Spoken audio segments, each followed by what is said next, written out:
Permettez-moi de vous poser une question simple. Vous endormez-vous facilement, mais vous vous réveillez ensuite au milieu de la nuit? Peut-être à 2 heures, peut-être à 3 heures du matin, peut-être avec cette sensation étrange d'être réveillé sans raison précise. Le corps fatigué, mais l'esprit soudainement en alerte. Et le lendemain matin, vous avez dormi, mais vous ne vous sentez pas reposé. Si cela vous arrive, vous n'êtes pas seul. Après 65 ans, beaucoup de femmes et d'hommes commencent à croire que le sommeil léger, les réveils nocturnes, l'agitation, la fatigue du matin ou le fait de tourner dans le lit pendant 1 heure font simplement partie du vieillissement. Mais ce n'est pas forcément vrai. Très souvent, il existe une habitude du dîner, extrêmement commune, presque banale, qui perturbe silencieusement votre sommeil chaque soir. Et le plus étonnant, c'est que beaucoup de personnes la font en pensant justement protéger leur santé. Aujourd'hui, je vais vous montrer ce qui se passe réellement dans votre corps après 65 ans au moment du dîner. Je vais vous expliquer pourquoi cette habitude devient beaucoup plus problématique avec l'âge. Et surtout, je vais vous donner 5 ajustements simples qui peuvent aider votre sommeil à redevenir plus profond, plus stable et plus réparateur. Restez bien jusqu'à la fin, parce que le conseil numéro 1 est celui qui surprend le plus souvent, et parfois celui qui change les nuits le plus rapidement. Avant de commencer, dites-moi dans les commentaires, quel âge avez-vous et à quelle heure vous réveillez-vous le plus souvent pendant la nuit? Je lis vos commentaires et ils m'aident beaucoup à préparer les prochaines vidéos. Commençons. Pendant longtemps, le corps gère remarquablement bien les excès du soir. À 35 ans, à 45 ans, même à 55 ans parfois, on peut dîner tard, manger un peu trop lourd, boire quelque chose de sucré ou de stimulant, et malgré tout réussir à dormir correctement. Mais après 65 ans, la biologie change. Le système digestif devient plus lent. La vidange gastrique est moins rapide. La sensibilité à l'insuline change. La production naturelle de mélatonine diminue. Le système nerveux autonome devient plus fragile. Et le sommeil profond, celui qui répare réellement le cerveau, le système immunitaire, la mémoire et l'équilibre hormonal, devient naturellement plus délicat. Autrement dit, ce qui passait inaperçu à 40 ans peut devenir un perturbateur puissant à 70 ans. Et c'est ici qu'apparaît l'erreur silencieuse. L'habitude du dîner qui détruit le sommeil n'est pas seulement ce que vous mangez. C'est souvent quand vous mangez, combien vous mangez, et ce que cela oblige votre corps à faire pendant la nuit. Imaginez ceci. Vous terminez votre dîner vers 21h30. Vous allez au lit vers 22h15. Extérieurement, tout semble normal. Mais intérieurement, votre corps vient d'entrer dans une compétition. Votre cerveau veut ralentir.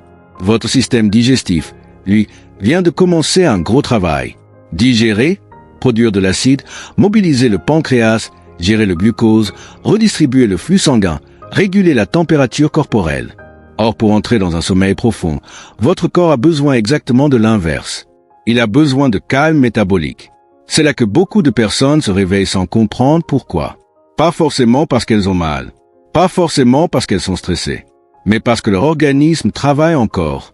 Et ce travail garde le système nerveux en vigilance de fond. J'ai vu cela très souvent. Je pense à une femme de 72 ans. Appelons-la Monique. Elle me disait, « Je m'endors très bien docteur. » Puis vers 2h45, je suis réveillé. Et après ça, impossible de retrouver un vrai sommeil. Elle pensait que c'était l'âge. En réalité, elle dînait tard. Soupe, pain, fromage, dessert, tisane sucrée. Rien d'excessif à première vue.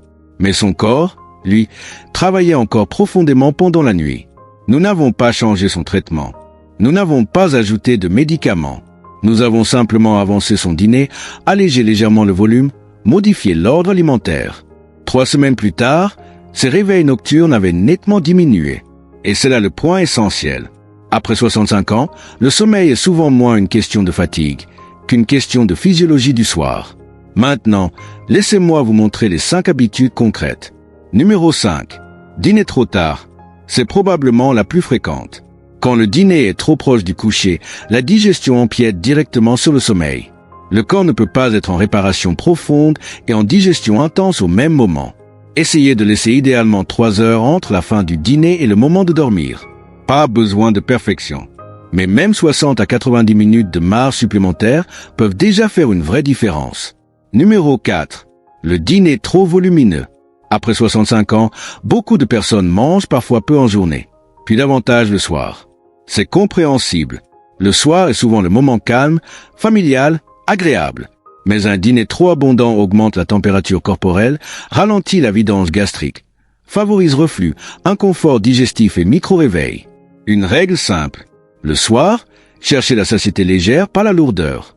Posez-vous cette question. Est-ce que je me sens confortablement nourri ou est-ce que je me sens rempli?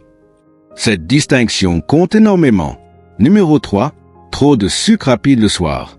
Pain blanc, dessert sucré, biscuits, pâtisserie, boissons sucrées. Le problème ici est souvent invisible. Le glucose monte, puis redescend. Et cette variation nocturne peut déclencher des micro-réveils, parfois accompagnés d'accélération cardiaque, de sensations d'agitation ou de réveil soudain. Certaines personnes disent « Je me réveille comme si mon corps s'était mis en marche d'un coup ». C'est parfois exactement ce mécanisme. Numéro 2. Le faux dîner léger. Celui-ci surprend beaucoup. Certaines personnes pensent bien faire. Un bol de soupe, un peu de pain, un yaourt, une compote. Cela paraît léger.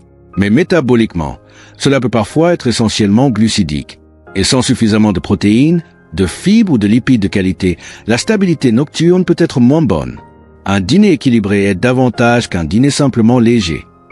Par exemple, légumes, protéines modérées, bonne graisse, portions raisonnables. Et maintenant, le numéro 1, celui que beaucoup ne soupçonnent pas. Mangez vite. Oui, pas seulement quoi, pas seulement quand, mais la vitesse.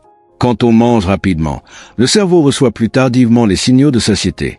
On avale davantage, on mastique moins, la digestion devient plus lourde, et le système nerveux reste plus activé. Le dîner devrait être le moment où le corps comprend. La journée ralentit. Pas urgence métabolique. Essayez ceci ce soir.